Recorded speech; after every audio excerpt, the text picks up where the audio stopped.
ឡើងតូចចិត្តអាណិតខ្លួនខ្ញុំជីវិតពីតូចដល់ធំរងកម្មឥតមានពេលស្បើយគ្រួសារបែកបាក់ពុំដែលស្គាល់សុខឡើយគេមានម៉ែគៀកាយខ្លួនខ្ញុំអើយរស់នៅឯកាមើលទៅកូនគេរស់ជុំគ្រួសារចំណែកខ្លួនខ្ញុំកំប្រៀបដូចច័ន្ទអប់រស្មី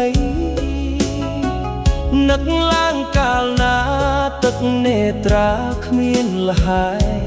បើសិនមានអ្នកថ្នមថែទ្រូងបានលហើយស្គាល់ភាពកប់ក្ដៅ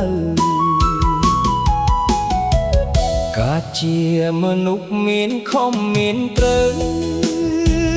ទោះសោកខ្មៅទេវតាចាពីបបពេចំណែកខ្លួនខ្ញុំកាត់មកវាសនាខុសគេស្គាល់ទុកក្តីសុខគ្មានទេគឺជួបតែវេទនាខ្លោចផ្សាខ្ញុំសូមប្រាថ្នាគ្រប់ជាតិទៅអើយកុំឲ្យដូចជាតិនេះឡើយស្គាល់ហើយជីវិតកំព្រាធ្វើបុណ្យរយជាតិកុំឲ្យឃ្លាតគ្រួសាររស់ជុំសុខខំកាយាទើបហៅថាសុភមង្គល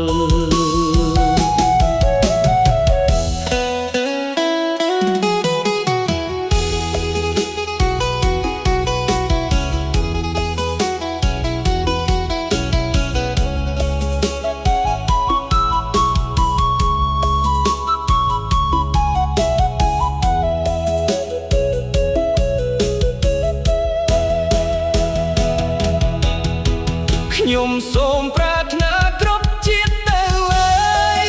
កុំឲ្យដូចជាតិនេះឡើយស្គាល់ហើយជីវិតកំព្រាធ្វើបុណ្យរយជាតិកុំឲ្យឃ្លាតគ្រួសាររស់ជុំសុខខំកាយា